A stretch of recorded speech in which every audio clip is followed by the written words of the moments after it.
Hi, I'm Tim Brooks, and I'm bringing you this exciting news that we're giving away a free copy of our game Ulus, Legends of the Nomads. All you have to do to win it is to do a social media post sometime between now and November the 1st. And in that social media post, we'd like you to say what excites you about the game and what you're looking forward to in terms of playing it.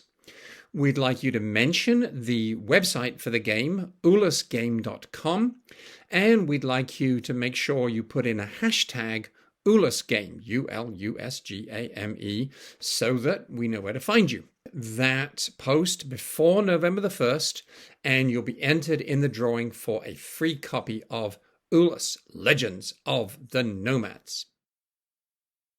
Welcome, everybody. My name is Meg Polite. I'm a board member of the Endangered Alphabets Project and have known Tim for several years and been really excited to get engaged and learn more about the nature of the carvings he's doing, as well as the peoples that those carvings represent, and the importance of language to cultural preservation across the globe.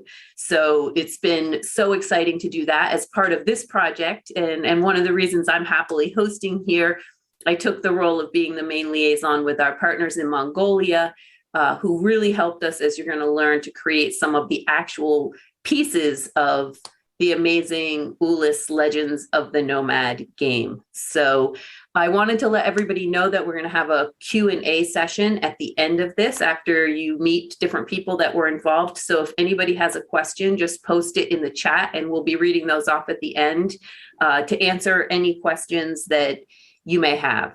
And as Tim mentioned, this is really an exciting launch, and on this webinar with us, we have people from different countries that were involved in different ways with this project and other projects that Endangered Alphabets has worked on over the years. So we want to welcome all of you. We want to thank you for also thinking this is important, for joining our work, for being Kickstarter backers, and hopefully for being lovers of this amazing game that you're going to learn the history of the creation of now.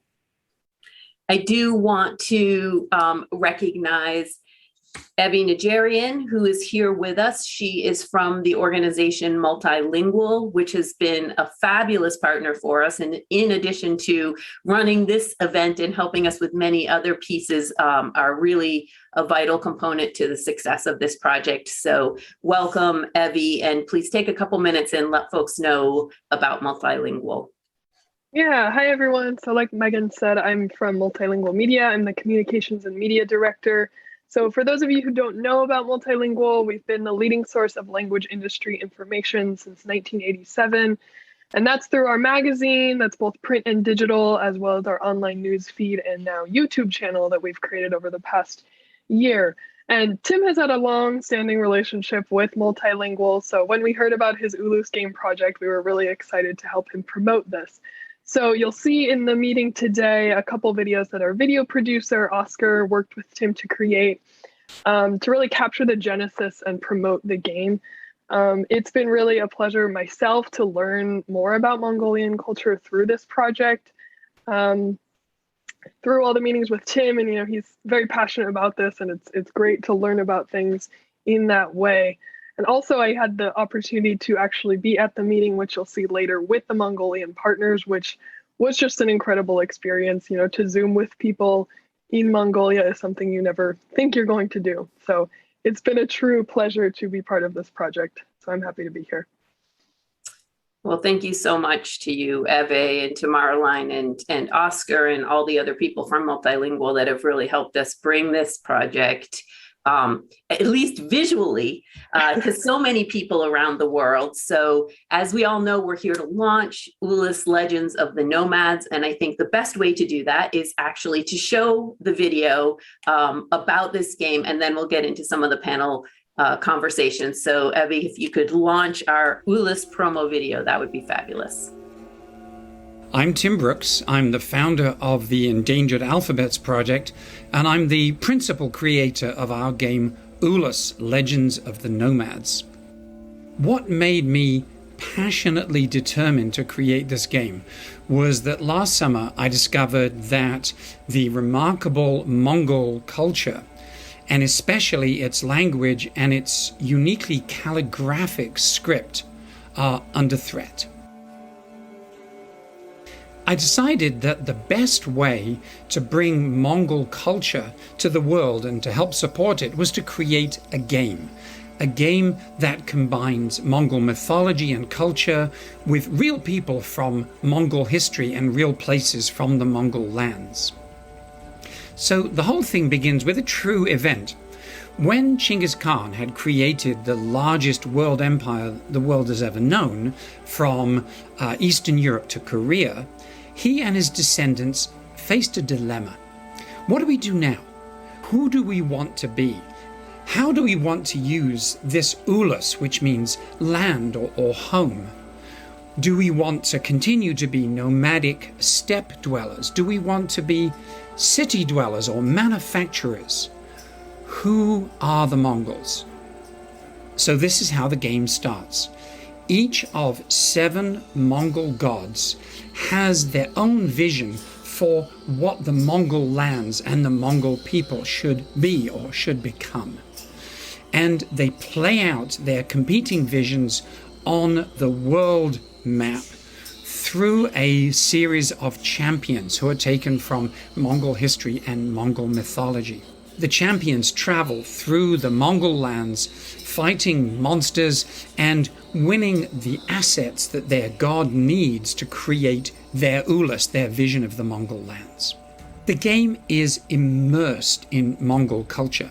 So, for example, instead of using dice, we use shagai, which are sheep's ankle bones, and are traditionally used for children's games, but also for divination throughout Asia. We play on a round felt mat, which is made of the same felt that the Mongols use for their tents. And in fact, these game mats were made for us in Mongolia by people who sewed the mats and also did the calligraphy of the Mongol characters on the mats themselves. And the mat also has a drawstring, which is perfect for nomadic cultures. So when you finished playing, you put the game elements on the mat, you pull the drawstring, and then you can hang it on the pommel of your horse or your camel as you move on. The very action of the game is nomadic. The champions move around the sacred sites in the Mongol lands season by season, like nomads. And they end up at the summer festival of Naadam, which is one of the oldest festivals and sporting events in the world. And there they compete in traditional Mongol sports, archery, wrestling, horse riding, to win points that will eventually help their god win and establish their Ulus, their vision of the Mongol lands for the future. So we hope you'll play the game, we hope you'll enjoy the game, but in particular, I really hope you have as much fun finding out about this extraordinary culture as I did in creating the game. Thanks. So now that you've all seen a visual taste of what has been created, you're probably wondering, as much as I am, what kind of human being has an idea like this come to their head and has the skills, the tenacity, and the connections to actually bring it to life. So I am very excited to introduce Tim Brooks, the founder of Endangered Alphabets and the person who thought up the game and has been such a leader in bringing this all to you, to share a little bit about the genus and the people that were involved in creating this game. Thank you, Meg. Thank you, everybody, for coming along. So I'll tell you a little bit about the game, and I'm also going to introduce you to some of the panelists who were involved in very, very important ways in developing it. And I should add that right here, right in front of me, I have the game set up. So you can see roughly how things look when the action is taking place. So the idea for the game has been brewing for several years, ever since I discovered Mongolian calligraphy. So Mongolian calligraphy is really one of the most extraordinary and least known of the world's forms of writing. If you look over my shoulder, you'll see one of the carvings that I did, which actually is quoted in the short promo video we saw, because it says, a foreign language is a tool. One's mother tongue, our mother tongue, is our soul. And the reason I came across this sort of proverb was because last summer, the Chinese government announced that in schools in inner or southern Mongolia, which is a province of China, certain key classes, no surprise, to do with history in particular, were going to be taught from henceforth in Chinese rather than Mongolian. And the Mongols were, of course, outraged and horrified. It's hard for us to imagine how deep a wound or an insult this would be, because we're in no danger of anybody doing that to us. But if you can imagine, for example, that, let's say, the Chinese economy continues to grow over the next 20 or 30 years, and eventually it seems as though it would actually make more sense that if anybody wants to get ahead in the world of commerce, they should learn Chinese as a second language and then even as a first language. So we would sort of say, what about our collective documentation? What about our history? What about everything that's been written in English during the history of our country? So the Mongolian script has been actively used and has been intimately connected with Mongol culture for 700 years or more. And to say, no, you're going to have to learn Chinese now, was also, it was like the thin end of the wedge. We've already seen what the Chinese did with what they call the autonomous province of Tibet, which is now more and more being turned into a tourist destination that is part of China, where the Tibetanness is sort of a cosmetic quality to attract tourists. And the Mongols could clearly see that this was heading their way as well, not to mention what has happened over the last few years with other minorities in China. And so they responded in this extraordinary way with calligraphy. So the signs that you saw on the video were hand-painted or handwritten signs that the protesters had written on these vertical sheets of paper, protesting the theft of their heritage and their language. So it was really clear to me that this was just a perfect opportunity for the Endangered Alphabets Project to step in and say, this is how you see the importance of the relationship between culture and its history and language and writing. They are inextricable. And so for a while, I was casting around to think, well, what can the Endangered Alphabets Project do about this? And I had a number of ideas. And luckily, right around now, I was talking pretty much every week with my friend Ulus, who is in Poland. He's a professor of Chinese, but he is also has very strong connections to Mongolia as well. And he gave me a great piece of advice. So I'd like to introduce Ulus at this point, and ask you to recall how that conversation went and what advice you gave me as to how best to kind of enter into and contribute to this situation. Well, being from a socialist country myself, I was born in socialist Poland before it became more free than before. And also because of Polish tradition, which we have for 123 years, we're not an exact country.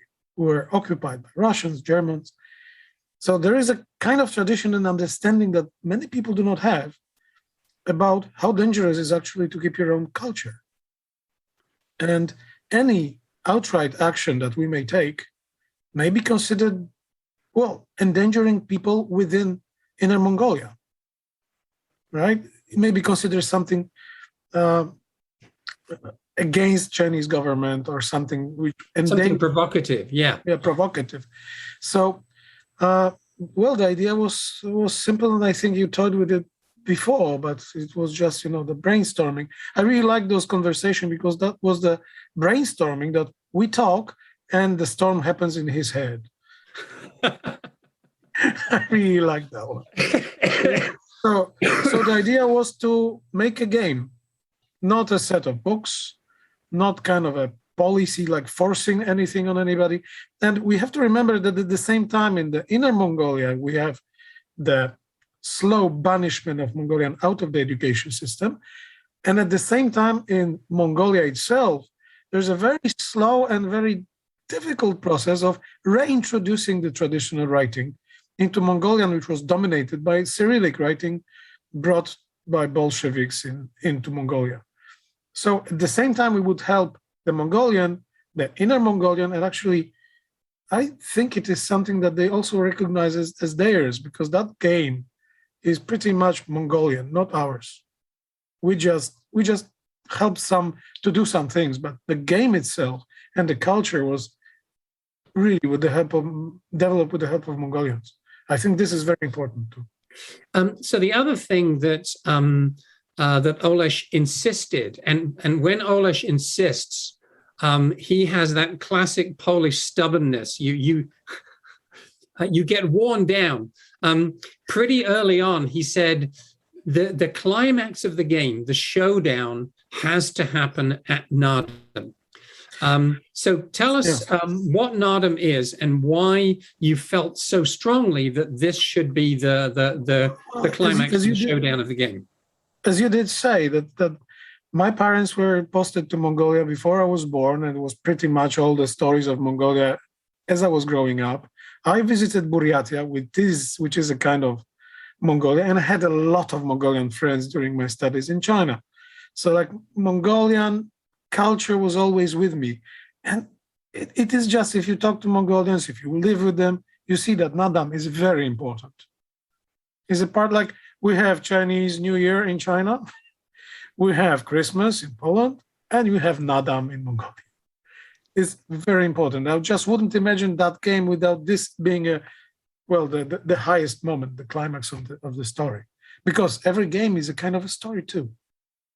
Yes, and so what you explained to me was that Naadam combines games in the sense of the three traditional Mongolian sports, but it also has a very, very important storytelling component, and storytelling is not simply a form of entertainment, but actually almost a form of divination in itself. And also it's a time for trading and for meeting old friends and old enemies. Yes, and I think what is important that the Mongolian culture is also very much poetic. There's a lot of poetry happening during Naadam, and all that is just something that has to be shown, because on one hand, we have the game for Mongolia, but also the same game I think we may use to make people realize that Mongolian culture is not only Genghis Khan and conquering half of the world, because it is much more and much more interesting. Thanks, Ulus. So at that point, Ulus gave me some suggestions for research, especially in terms of researching Mongolian gods, Mongolian heroes, Mongolian demons, that kind of thing. And so in my mind, two things were going on at the time. One was this fascinating research into Mongolian history and mythology. The other was, how is this game actually going to work? And in my mind, it started out a little bit like a cross between poker and gin rummy. And the idea being that you would collect certain cards that were valuable, and you would compete for them with other players. And it also, one of the other things that was also on my mind was some kind of contest between the gods. So as we know, in Greek mythology, the gods are sort of constantly carrying out their own jealousies and rivalries, but they play them out on the human chessboard. And I really like this idea that what would be happening in the game would be a struggle between these various gods, but it would be played out by figures from Mongolian history and mythology. But to be honest, these ideas, even though they sounded like good ideas to me, were very kind of opaque.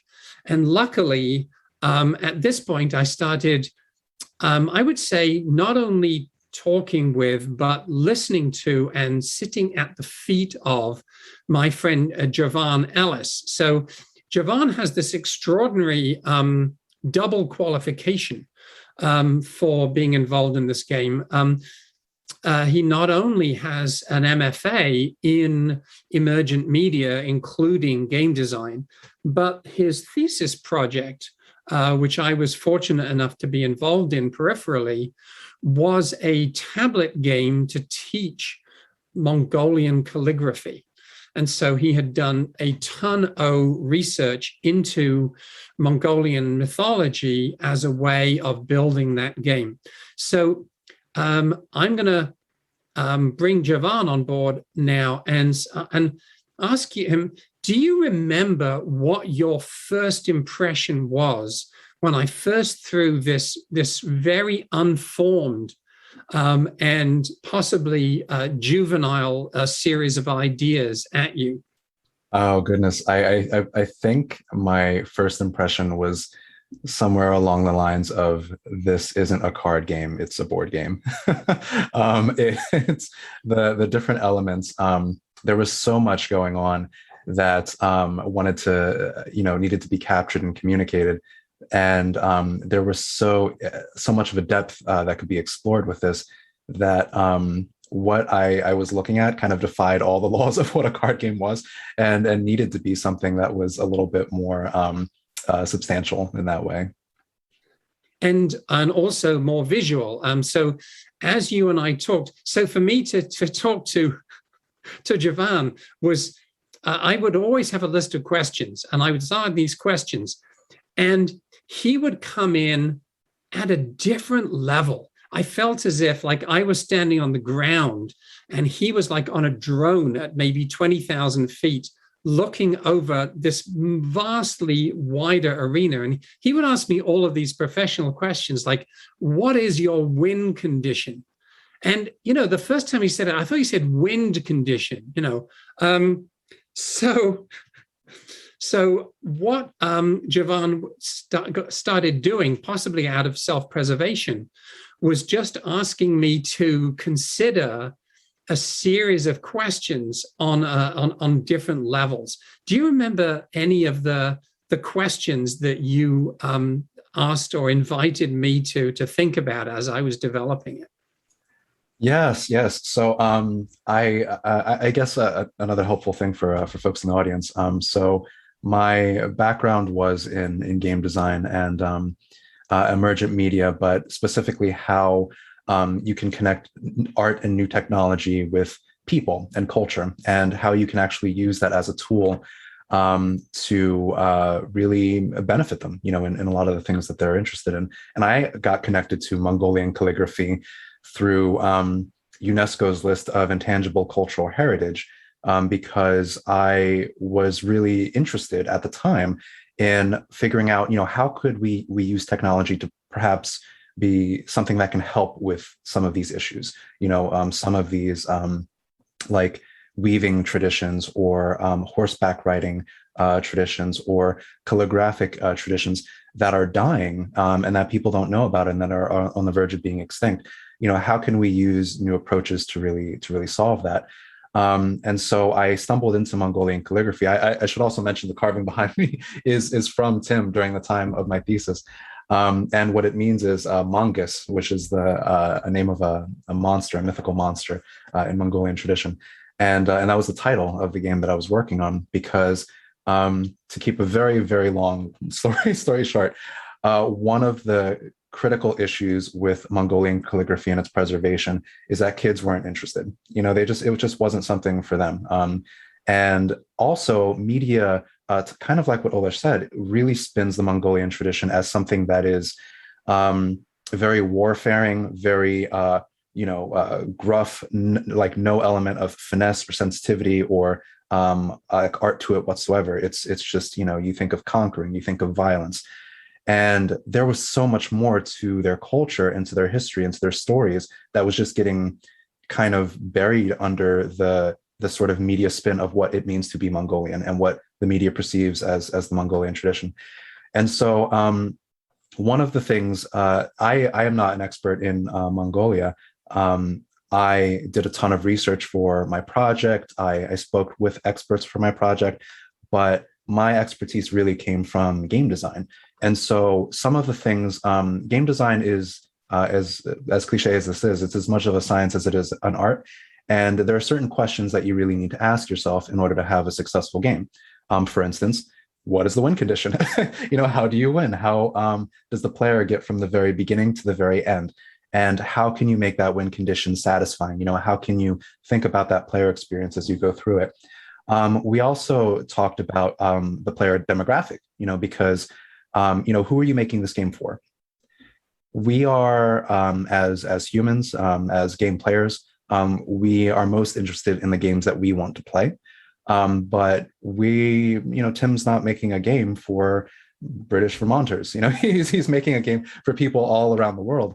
And with a specific lens of Mongolian culture and their history, and something that they would enjoy, and that really, exposes the rest of the world to the things that they've done in the way that they like to play games. But also, what makes this game unique? Because folks can argue that every single idea has been done before. There's no real original idea in games. What it is it's more of an amalgamation of different ideas and unique spins on those ideas. And I remember when Tim told me about the Shagai that he was interested in. And I think in the very beginning phases, it was just thought of as like a movement tool.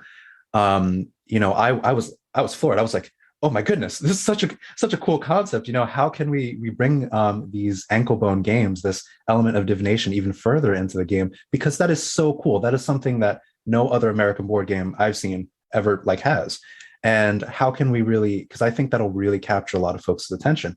And the thing that really captured my attention is that Shagai do not work like dice at all. They don't roll predictably. They're different, per piece. They, absolutely, like they may on the surface seem like a stand-in for dice, but they completely change the way that the game is approached and played. And that's something, there's a lot of respect that can be had around that. It was truly this unique product. And I think like sort of by answering the questions of, what makes it unique? Who is this game for? How do you get from beginning to end? How do you keep score? Those things. It was, he really had something great on his hands. It was really just kind of putting the pieces of the puzzle together. So you have absolutely no idea how modest Gervais is being here. But I will move on. And once again, I'm going to tilt my laptop down so you can see the game that I've got set up here. So really, it did become what I wanted it to become, which was a journey around the Mongol lands. And by Mongol lands, I don't mean Mongolia. I mean the area of Central Asia that the Mongols call home. So that is not only Mongolia, but part of China, part of Russia as well. But we also decided to set it up so that each of the movements would happen season by season. So there would be this nomadic progress. Each of these words here is one of the seasons in classical Mongolian script.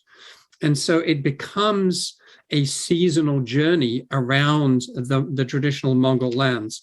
And for those of you who haven't seen the Shagai in operation, those are the Shagai right here. And so what happened next, of course, was that we needed to start looking into where are we going to actually get our shagai and our game mat? This is where Meg came in and went way above and beyond the call of duty. And I had made a couple of initial contacts in Mongolia, and Meg then took over the job of working with them to co-design, really, because they did a lot of work in terms of sort of furthering our ideas, co-designing the game mat and sourcing the shagai. And so we actually had a conversation with them by Zoom recently. And Evie, if you could set this up, this is a brief introduction to some of our Mongolian partners who were just extraordinarily creative and great characters. Good morning from Mongolia. Yeah, I very appreciate our Mongolian participants to the Ulus game. Mr. Butler, how? Yeah, he is very beautiful man. On communication. We already know each other about 2 years. About 3 years, 3 years. Butler's role was very important, you already said. Not only send me information about Ulus game and Team Brooks. He came from city center to my girl to talk with me. So Butler also give us power. You can do this because you made a Mongolian textile game. I can show you now very shortly. This is our Mongolian game with the bag. And this is 1 meter diameter, and with the Mongolian board games on the shoe, on the textile. Butler gave us a very good promotion, and then at the end, my family decide to communicate with your team on November and December of last year, and then on March, you send us email. Are you ready to join this project? Yes, we are ready. It's very good moment to tell that story because we really love to work with all of you. Thank you again, Dutch teacher and Bajuna team. I talk with them very well to make a decision and follow the script by Dutch teacher because I never give him direction. I only ask, please write words in Mongolian script, and he find us that solution. And I only ask Bajuna, please make a deluxe edition of Ulus game on the felt, and Bajuna find that solution, how to make that, how to write on the felt. Sewing work was very important, and it is made my wife and our family members, and also another sewer woman. She helped us a lot because textile game is not one family or one person's work. It was a big teamwork.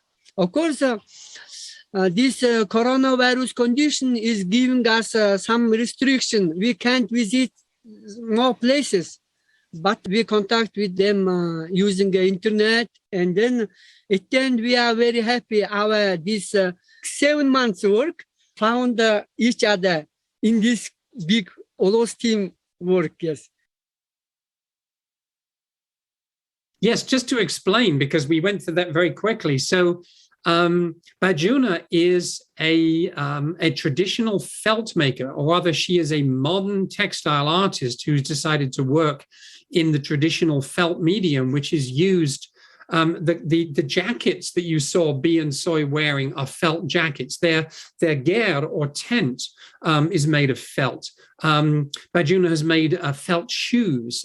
It's sort of fascinating, and she figured out how to take the calligraphy, which had been created by Dash, and then stencil it onto the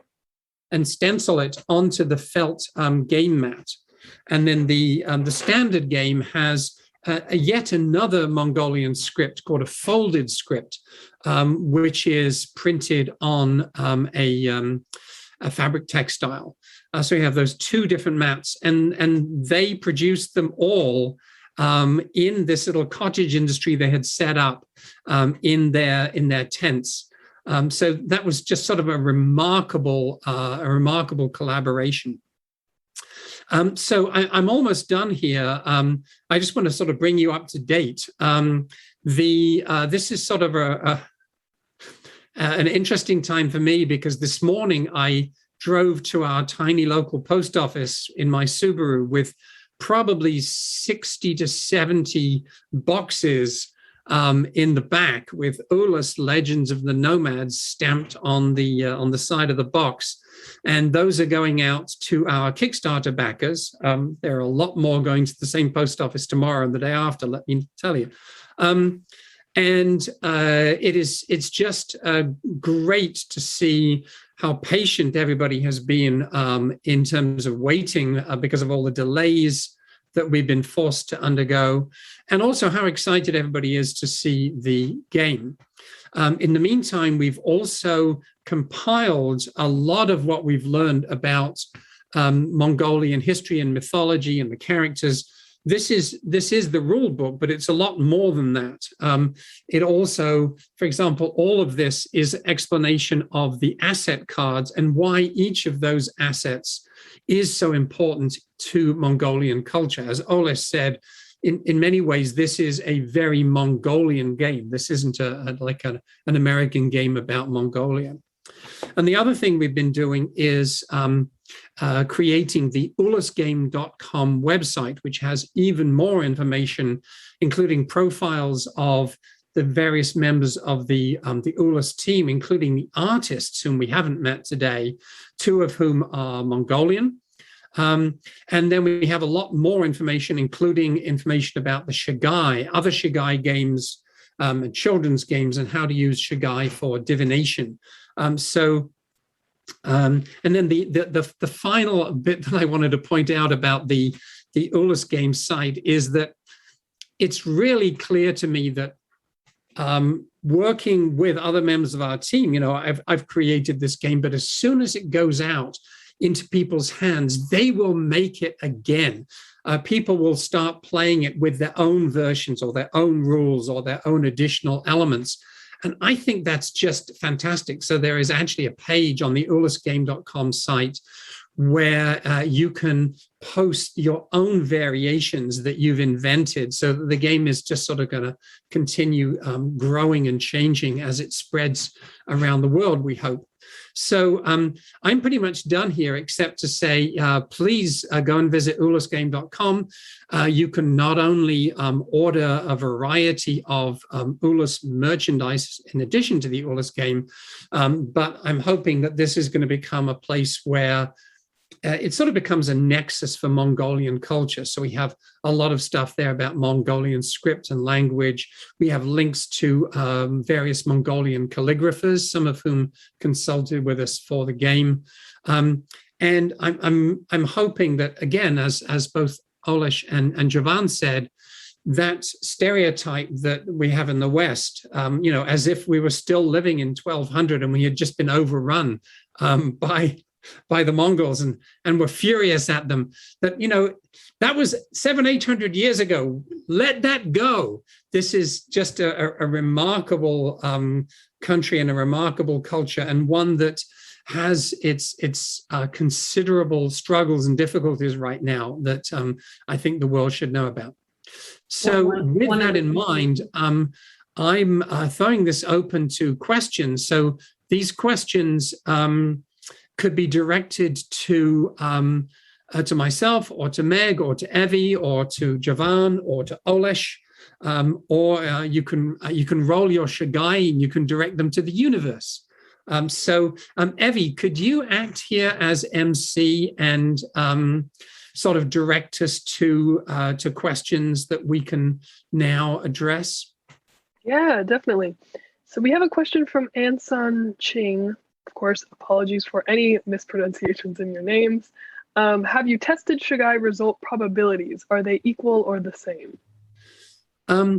Yes, Anson. So Anson is a valued and very active member of the extended Endangered Alphabets family. And yes, Anson, and that was, believe me, a wake-up call. So originally, we had the idea that different Shagai faces would be associated with different gods. And so if you were a champion who was working on half of a particular god and you rolled your Shagai and you got the faces that were connected to your god, then good things would happen. And yes, I did a probability roll. I rolled for Shagai many, many times. And as Javan said, it was a great illustration of how Shagai are not dice. The results are not consistent. They're not uniformly random. And in fact, we've discovered that there is actually even a certain amount of skill. So one of the people who is attending is Connor Brennan, who is one of our most dedicated game testers. And what he began to realize was that if you just roll them as if you're rolling dice, then, for example, good luck getting the face horse to come up. And so what you had to do is like spin it or drop it from a height or whatever. So Connor has been doing more experimentation with manual dexterity and Shagai. Yes, this is an authentic and indigenous game in many ways.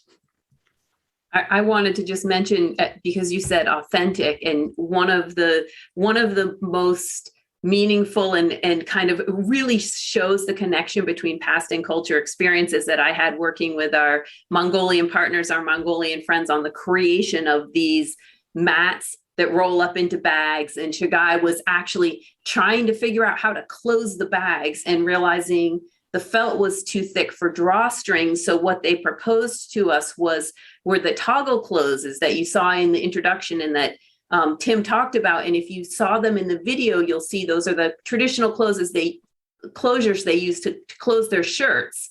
And you can probably picture those little piece of felt that comes and sits over another little it's like a toggle, yes, button. And so seeing that and really being able as someone who's not familiar with all of the aspects of culture to recognize that as something historical and see how we were able to kind of weave that old piece into the modern piece was really profound. And I guess I'll read the next question, then I'll let Evie jump back in because they're coming in now. So Alec Julian is asking if Jovan's game is available for public consumption. And if it is, maybe you can put your website in the chat, Jovan. And he's also asking Tim if you find that carving vertical scripts is different from carving horizontal. Javan. Yeah, I'll start. I'm also still just laughing at the one of the last comments that came in, because yes, there is such a difference between Shagai. I just pulled out two random ones, and you can just see the size difference alone is extremely different. And certain signs like the inverted wide side, which is goat, or the convex wide side sheep, those come up a lot more commonly than the narrower sides. But it's all subject to what you roll on, how you roll, whether you do like an overhand sort of drop versus like a traditional. If you do a traditional die roll, you will realize very quickly that these don't, you're not getting certain signs, but other types of rolls randomize it. So my game, the Mongoose, it is not available for public consumption because I never finished it, but I can send you my email so that you can, I can actually drop my email in the chat, my personal email, if you'd like to see at least the video of it being played. Essentially what the game was is it's a prototype, sort of a vertical slice is what we call it. So kind of a very feature complete sliver, like chapter of a game, where you're able to use a stylus or your finger to create different characters that represent different elements in Mongolian calligraphy. And you can use those characters as powers to traverse and battle monsters in this kind of like fantasy folklore environment. And so it introduces other champions that both existed and were part of folklore as allies as you traverse through this area. And the goal is to defeat the Mongoose, which is the great demon, as you collect different words and move throughout it. So it's an interesting way of kind of weaving education and language as kind of the mechanic of completing the game. I never ended up finishing it, but I can definitely show you some videos of how it plays. And in answer to, I should introduce Alec. Alec is our web guru and typographer and art director. He's responsible for example, let me just show you these beautiful cards. So this is the character. This is the word Ulus in the Mongolian script, but each of the different cards has a different color, and he's created these borders using repeating traditional Mongolian patterns. So literally everything that I do, Alec winds up making look better. And in terms of, yes, I love carving vertical scripts.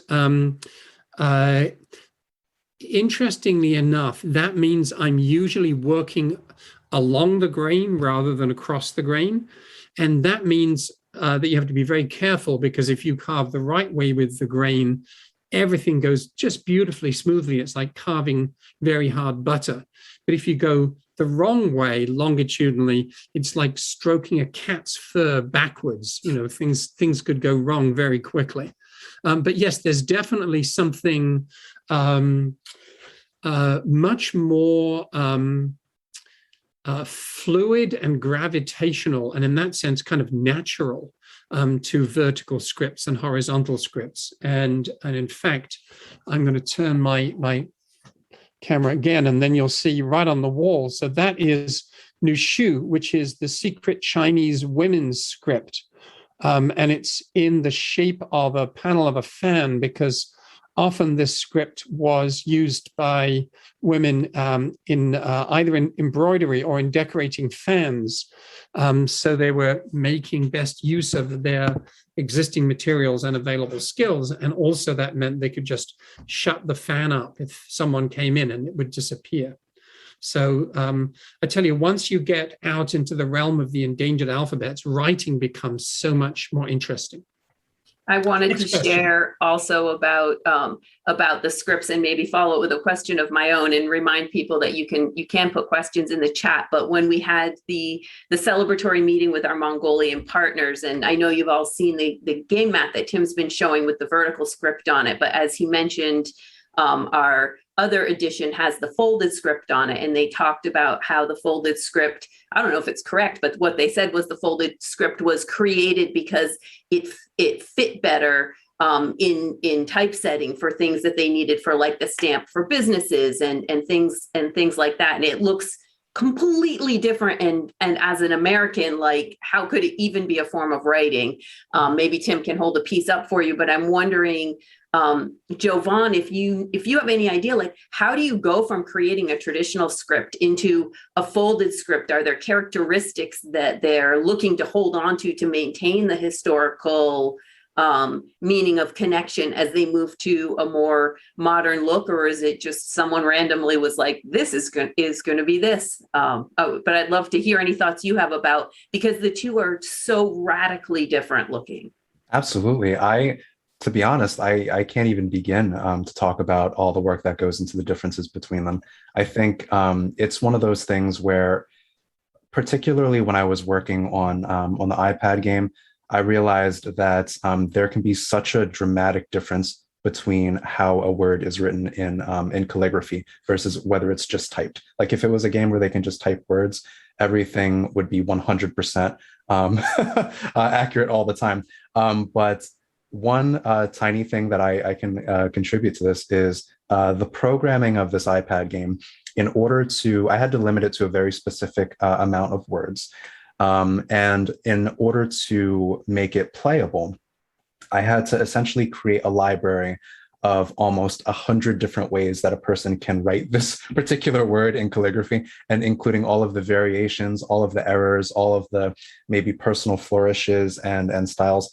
In order to kind of both keep that essence, but also make it so that the game's programming can recognize it. Because you can't, there's kind of a soul to calligraphy that, those who are capable of actually capturing it into its most essential form, like a folded script, they have to have an intimate knowledge of that. But I can't even begin to tell you what goes into it.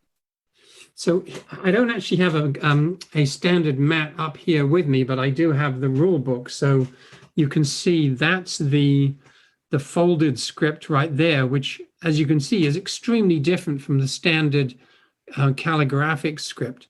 Apparently, each character in the folded script is intended to be compressed into a circle. So it's used for branding and for graphic design and display rather than for standard writing. And you actually get a similar thing happening in certain Tibetan and Nepalese scripts as well. Okay, next question. I think Ulus had something to add. They're also related. They're also related to Chinese seal script, because the way they're put together, the way the lines are combined, are also very symbolic. And it is the same script theoretically. And if you want, you can do the same thing with the Latin script. You can turn it into this, which is kind of beautiful. So I think our final question before we wrap up is an extraordinarily important one. And the question is, what's the best god or hero to play? So for anyone who has played the game, I'd love to have you wrap up by kind of sharing either which one's best or which one is your favorite and maybe why. And that's a great way we can introduce folks to a few of the elements of the game. So yes, I'm just pulling out the god cards right now.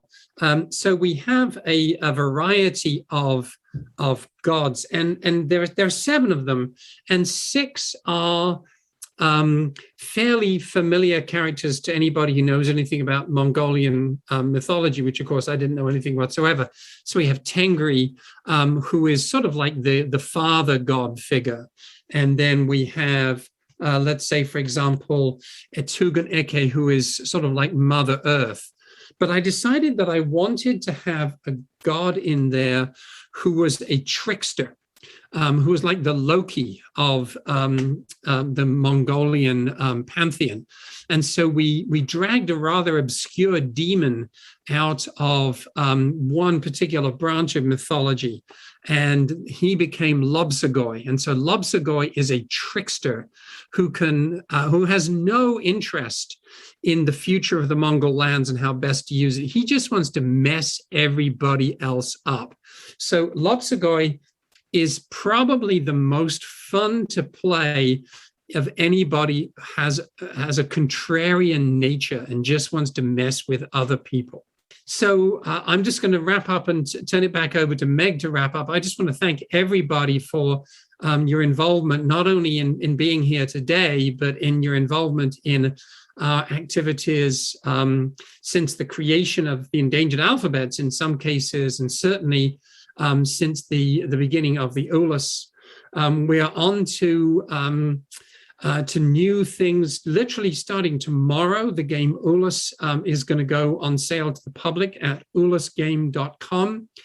And many of the people who are in the meeting today are helping with our next big project, which is an attempt to catalog all of the world's currently used scripts and assess the degree to which each one is healthy or endangered. So that's a huge job that's going to last us probably 3 years.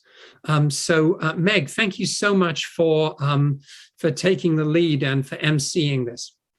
Yes, and thank you everybody for joining us today. Thanks to Evie and MultiLingual for hosting it, and to Jovan and Ulus for the extraordinary roles they played, and of course to our Mongolian partners who were so instrumental in helping us to procure all those sheep ankles, shagai, and just so people know, there is the standard version which comes with plastic shagai in a wonderful variety of colors for anyone that's not wanting to put their hands on actual sheep ankles. But thank you so much for joining us. Don't forget to head over to our Ulus Game website, ulusgame.com. It's easy to find, and order your copies of Ulus if you haven't already done that, or share it with someone that you think would be interested in this unique way to learn about the really, really rich and compelling history of the Mongol people. We appreciate you all joining us. Thanks. Bye-bye.